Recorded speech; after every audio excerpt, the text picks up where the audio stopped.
Welcome to the Disrupt Your Career podcast, brought to you by Claire Harbour and Antoine Tirard. We're passionate about helping everyone find fulfillment in their work life. We believe that big, messy, uncharted career changes are inevitable, and it's up to you to decide. Will you take control and disrupt, or allow yourself to be disrupted? We wrote the book about it, and now we share here our conversations with other thinkers in this crucial area. Settle down and get ready to listen to this dose of wisdom. So, this time on the Disrupt Your Career podcast, we've got the wonderful Chris Parke joining us, who's going to be talking to us about all kinds of things about careers and women and leadership.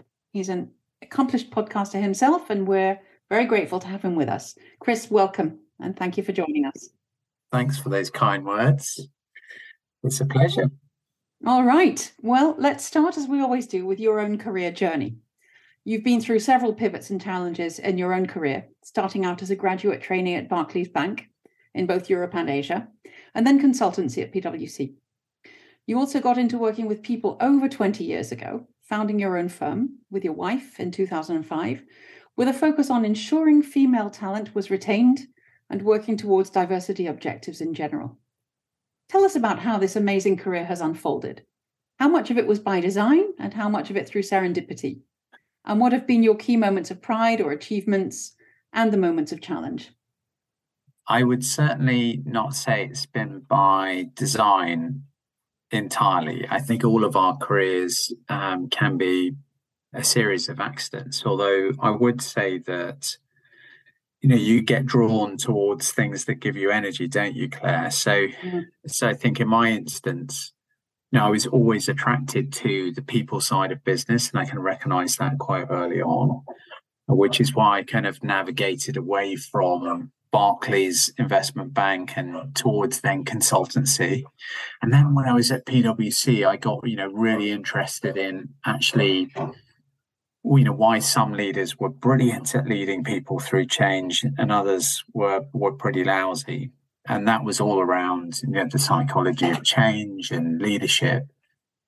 And so I started to kind of feel that was something I was interested in, which then in turn led me to kind of leave and start looking at business psychology in a more fundamental way and spend a year at INSEAD and retrain in that space. And then I really did feel like I had found my home. The wonderful word, home, in any context, but particularly heartening when one attaches it to career, because so many people don't, do they? No, and I think, you asked, what gives me the greatest sense of pride. I think most definitely it's starting my own business with Jo, my wife, and successfully building that out. I mean, that's been a real source of pride, but also a source of real joy, because you get to kind of do what gives you energy and what you love the whole time. And that's great. And you also get to kind of make that up. It's yours to mold and shape. Indeed, making it up. I think both Antoine and I love making things up as we go along, though, of course, we're very inspired by the real stories of other people, which are not made up at all, but being able to have the privilege of making things up around that and seeing where the opportunities are to shape the world and people is a very exciting thing, isn't it, Chris? Yeah, no, it's incredible. And it's actually a really privileged position when you think about it. You're getting to help shape and inform other people's lives and professional careers and their lives outside of that too. It's a really special thing to be asked and give permission to do. It really is. Okay, what would you say have been the biggest moments of challenge in all that beautiful growth and development of your career? One of the joys of that early part of my career is that when you join big corporates, they do teach you certain things about kind of quality and process and what professionalism looks like, particularly at PwC. I think I really learned a lot in that 3 or 4 years, just around what good looks like, particularly as you kind of try and engage with clients in a really professional and intentional way. I think the challenge also is if you're an entrepreneur, when you're in those kind of systems, you can find them, as I did towards my latter years at PwC, very, very frustrating. Oh, because because if you've got ideas and you've got things that you can see are a huge opportunity and you want to pursue them, then working your way through a partnership model, as it was at PwC, it's just hard work because there's so many stakeholders you need to kind of get to buy into it, and then need to convince someone that it's worth backing, and then you've got to get someone to back it, and that's kind of oftentimes 6 months later, and the opportunity is kind of passed, or someone else has grabbed it before you. So I found that very, very frustrating, and probably actually looking back, I was probably a pretty lousy employee at that point because I was quite disruptive and agitative. Yeah, this is resonating very strongly with me personally. Yeah. And I'm thinking that I didn't even need to wait till the later years of my corporate career to become a lousy, disruptive employee. Sorry, everyone back then. But yes, exactly. Isn't it? And sooner or later, that inevitability comes about. But I'm curious about one thing. This, you realize that you were interested in the people part of business. You could have gone into HR, either as an entrepreneur or as somebody staying in corporate, but you were drawn into coaching and consulting and leadership development in what sounds like a very compelling way. What made that such a strong attraction? Well, I think there were two things. I think one of them was, prior to any of this, I really used to love my sport. So I played rugby, and to a kind of reasonable level, even though it was an amateur sport back then. I'd played for Wasps, and then when I was up at university, I played at Sale. Even before that, I think one of, when you get asked the question, who is the teacher that most inspired you? Well, for me, it was a guy called Mike Riddell. Mike was my PE teacher at primary school, and up until I was 13, and he had such a profound impact on me in terms of confidence and my ability to kind of really come out of my shell. And then as I was going through that kind of rugby career, I had some really brilliant coaches and some honestly really awful coaches, even though it was sport at its kind of highest level. And it really kind of taught me that every individual is different, and some coaches are great for some people and are terrible for others. But the best coaches are always those that can identify the human and what it is that motivates them, and use different approaches for different people, as opposed to a single approach. I was interested in coaching in that sense, but it was then the kind of, I think I didn't go into HR because I was also quite interested in the commercial side of business. I did really love business and building businesses and the commercial side of that. And so, I don't know, I was more invested in doing my own thing eventually because of that, I think. So let's talk about the transition itself. You've been a corporate employee in very stable, possibly staid, massive organizations, and then you decide to set up on your own. Tell us about the stakes involved, the size and scale of the changes it appeared to you at the time, and how you experienced the transition process. Yeah, well, so I'd gone from large to kind of a small, medium-sized business in Cedar International, which was a small coaching practice. So I'd made a bit of a stepping stone change at that point. But I think honestly, that nothing really prepares you for being an entrepreneur like just plunging into the cold swimming pool and taking your first breath. I think it takes a certain amount of courage. And interestingly, Joe, I was talking to someone the other day. Joe and I started Talking Talent when she was 8 months pregnant with our first daughter, Lottie. And the saying is that there's never a good time to start a business, and I think that's right. I think you can always find an excuse as to why it's a harebrained, terrible idea because of the stage of life you're at. But I think you just got to have the courage and the conviction to back yourself. And there's something about realizing also that if it does go terribly wrong, you can always go back into corporate life. No one's going to punish you for trying out your own entrepreneurial invention and that not going according to plan. I think it shows, again, courage, and it shows lots of traits that I would love to see in employees that we get here at Talking Talent.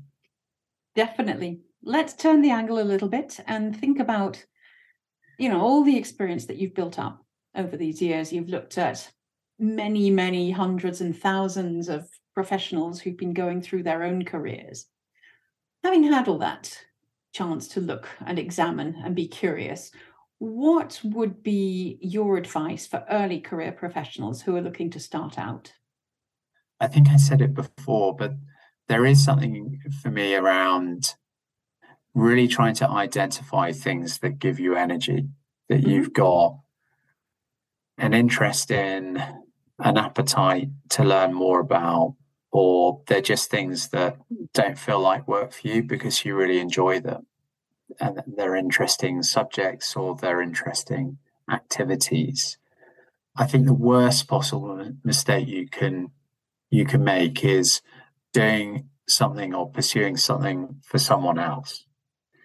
And I say that out of personal experience because I think I probably went into financial services. I came out of university in the mid-90s and the job market was really bad then.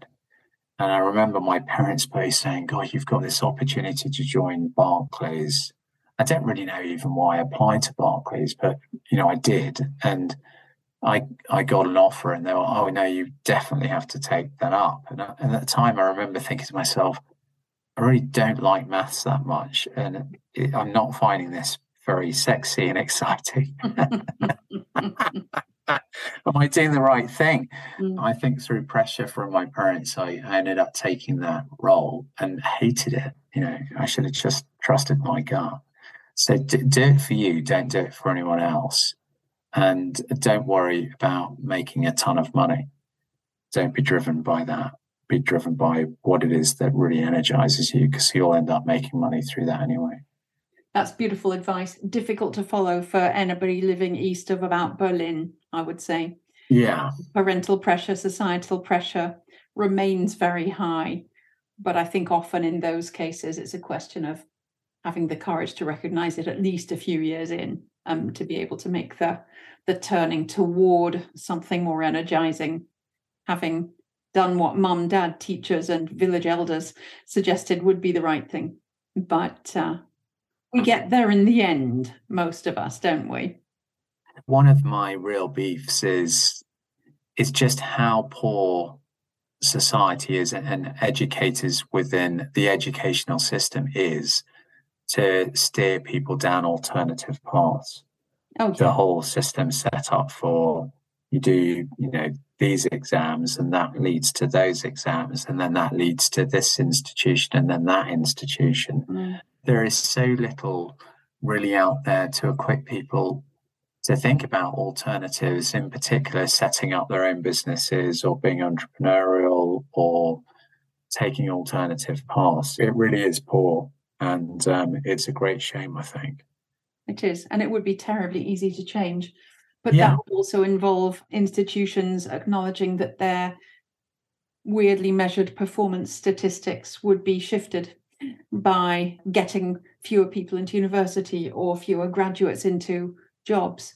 It's a wonderfully self-serving system, isn't it, in an awfully restricted vacuum. All of those things, it creates this kind of systemic conveyor belt, and it's not great if you don't fit that system well. Then it doesn't serve you at all. And I think again, it's a real shame. All right, well, having both got on our soapboxes just a little bit, let's talk about your podcast.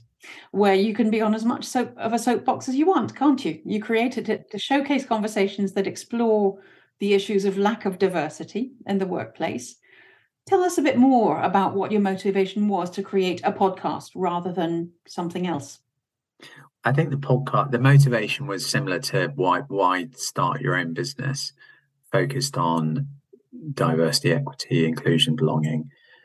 I mean, a lot of people, when Joe and I started the business, particularly my friends, my male friends, did think that I'd grown another head. I mean, they thought I'd lost the plot when I started a business that was focused in that space. That was, 18 years ago now, 2005. So it was before this topic was as well versed and talked about and as popular and of the moment that it is today. For me, the podcast was really about an opportunity to engage with difficult topics that weren't talked about a great deal.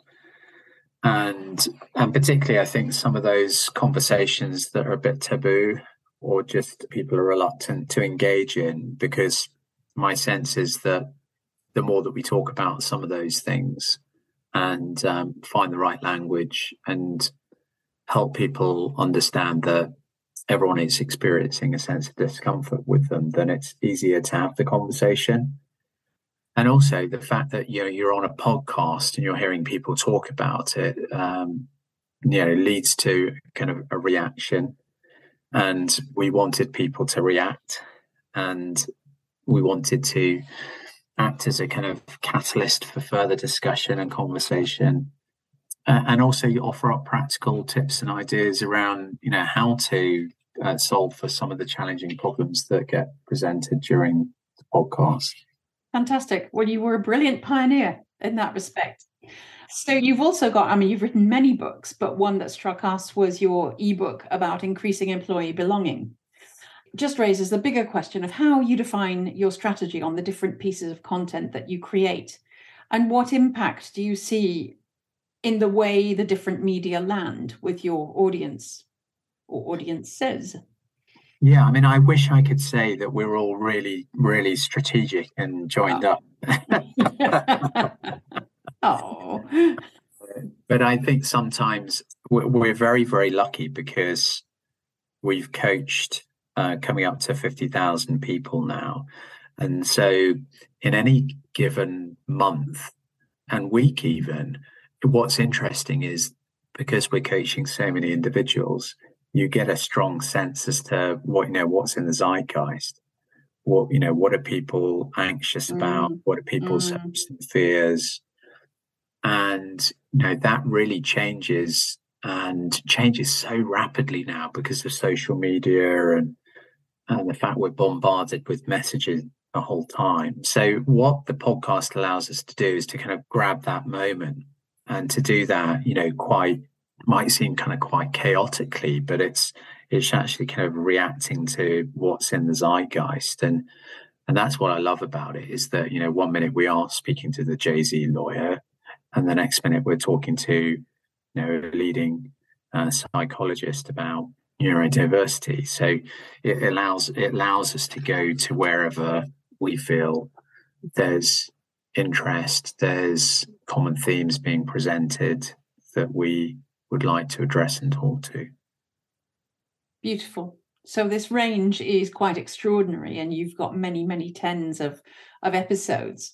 If I forced you to pick your top 3 insights from all of these podcasts, what would they be? It's a really difficult question to answer because of course it is.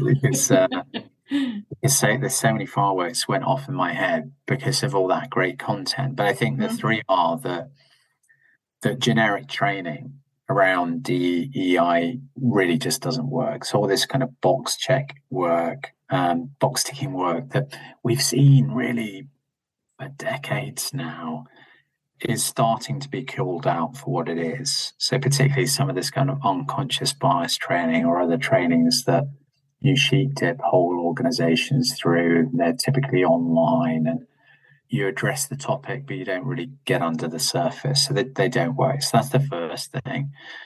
So in order for it to work, I think, you've really got to expect to see DEI embedded into the core strategy of the business. It's got to be part of the commercial rationale and become part of the fabric. And I think that kind of links in with the third route, which is you've got to have good measures. How do you know that you're tracking successfully?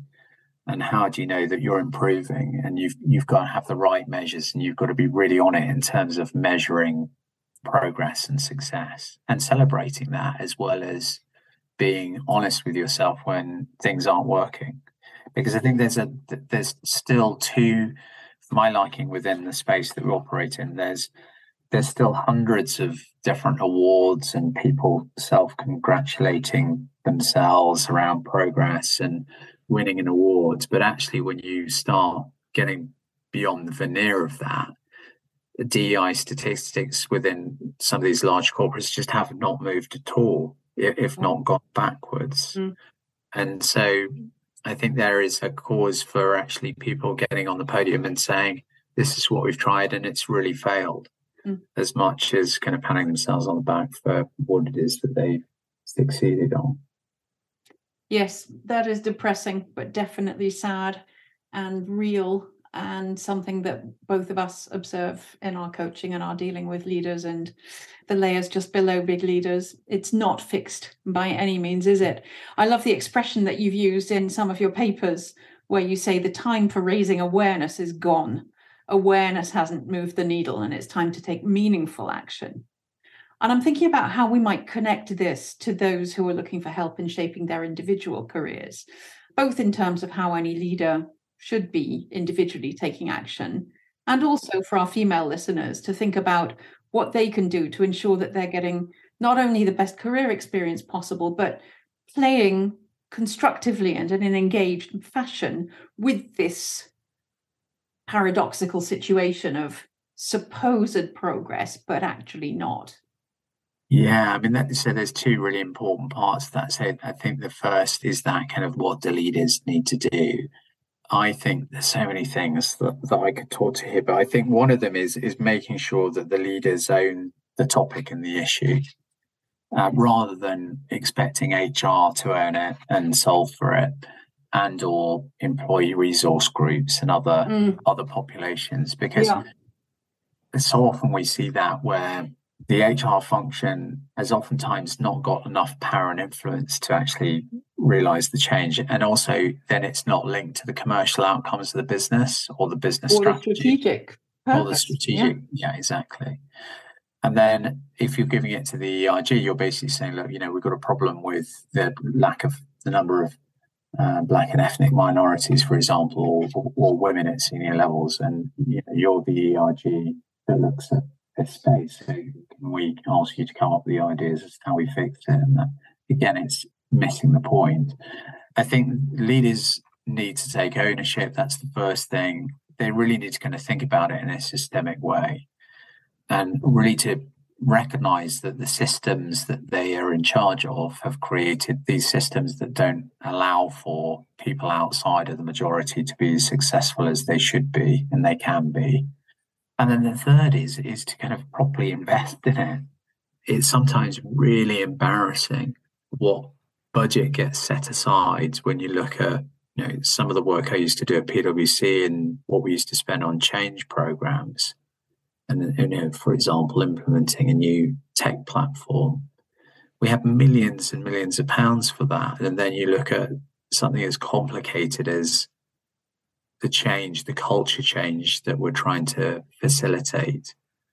And, you're asked to do something for less than £100,000 for an organisation that's an enterprise-wide FTSE 100, and it's just a joke. There's no way you're going to achieve fundamental change. So they've got to be properly invested in it, not just kind of in terms of philosophy and an approach, but also they need to get behind it with their financial backing. And then the second half of your question, gosh, I mean, I could spend the whole hour talking to this because I'm so passionate about it. But I think there is something around, oftentimes interventions are aimed at women from middle management level upwards. And the reason for that is because that's where they start to stall in their careers. But actually, I think there's oftentimes some work that could be done even before that, right from when they start off as graduates, around setting themselves up to succeed. But I would encourage all women to really identify stakeholders that can support them along the way. So sponsors, mentors, identify people that look and sound as you would want them to, and really engage them in supporting your career. And do that as soon as you start your career, because there's a ton of people out there who would be really excited about supporting your career. And you just need to ask and just be really active in that, I would say. And then I would say that the second thing is just be really courageous. If you don't ask, you don't get. So true. And so difficult to find naturally. That's where the beauty of coaching comes in, isn't it? Somebody gets a chance to have their beliefs challenged by a coach like you or me, and things can happen that maybe they didn't think of or believe in, first of all. I'm very curious about the fact that you coach individuals and teams, bigger groups. And I'd love to hear about the sort of feedback you get in terms of the impact that you bring, whether at individual or organizational level. We spend time at 3 levels. So the first is at that system level, whether that's the organization or the function.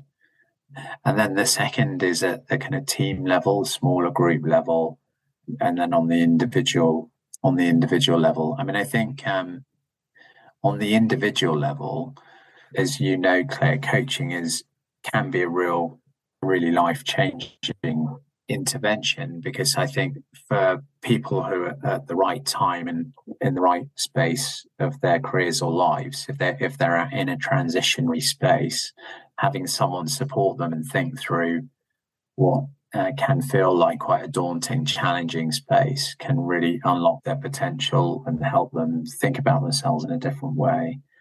And it can be really transformational for someone's life. It can help them move through a complex space and seek clarity at the end.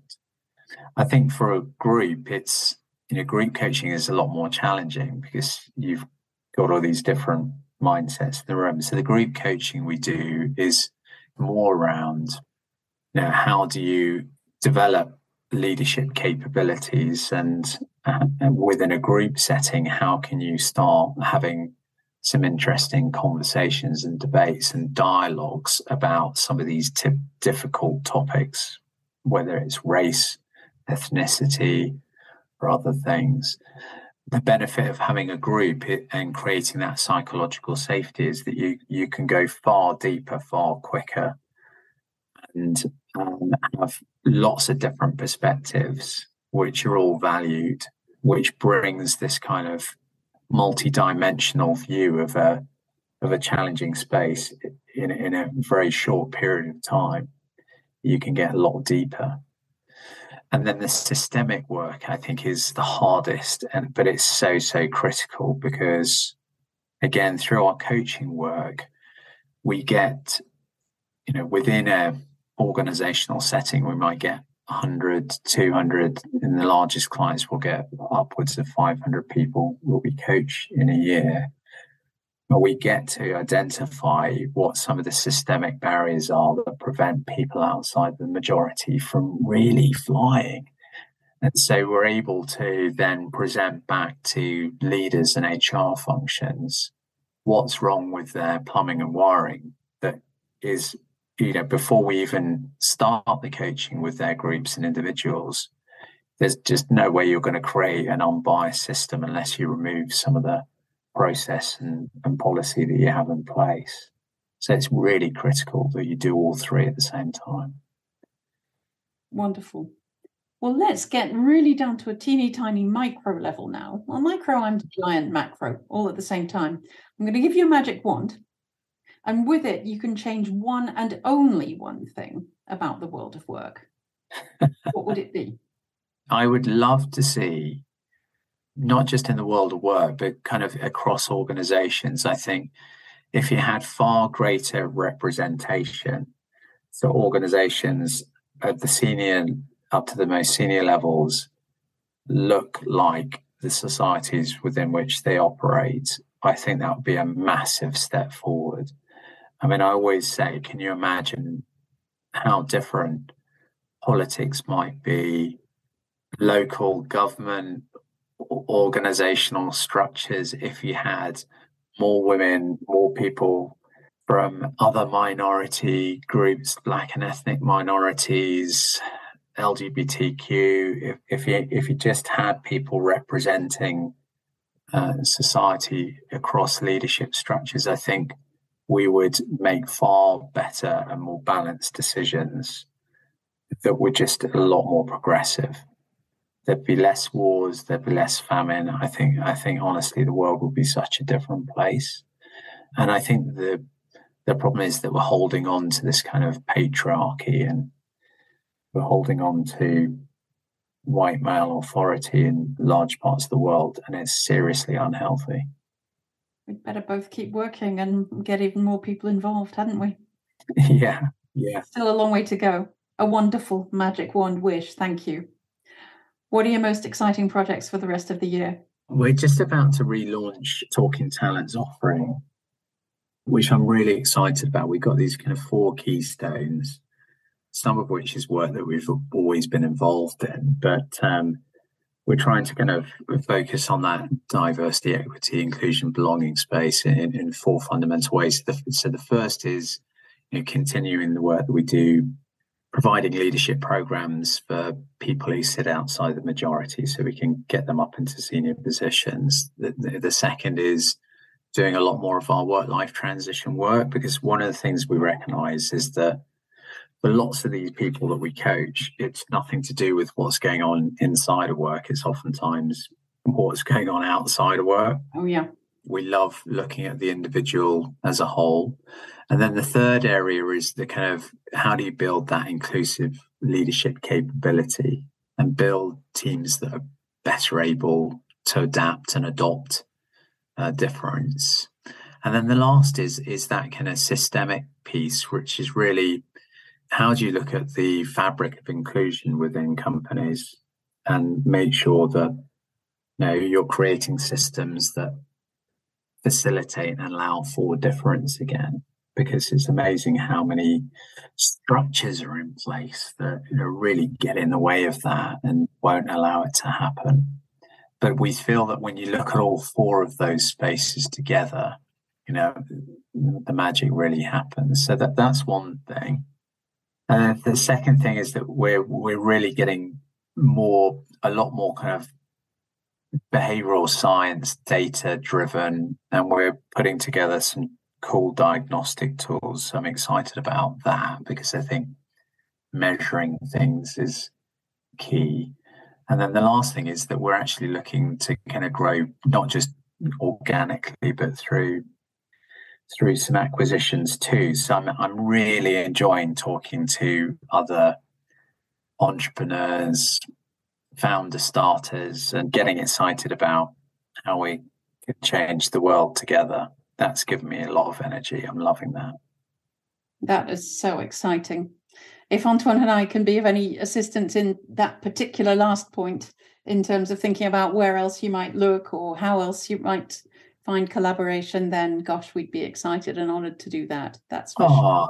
Well, thanks, Claire. I mean, what I love is always connecting with other entrepreneurs, because they give me so much energy, and I learn so much from them about what it is that I'm doing wrong.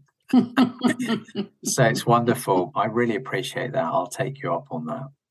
Yeah, you just never know what might emerge, do you?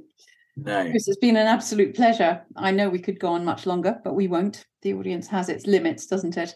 So thank you so much for joining us and sharing all of these gems and big desires. It's very inspiring, and I'm very grateful that you came. Claire, I really appreciate it, and for the thoughtfulness that went behind the questions. We hope you enjoyed hearing from this month's guest as much as we did.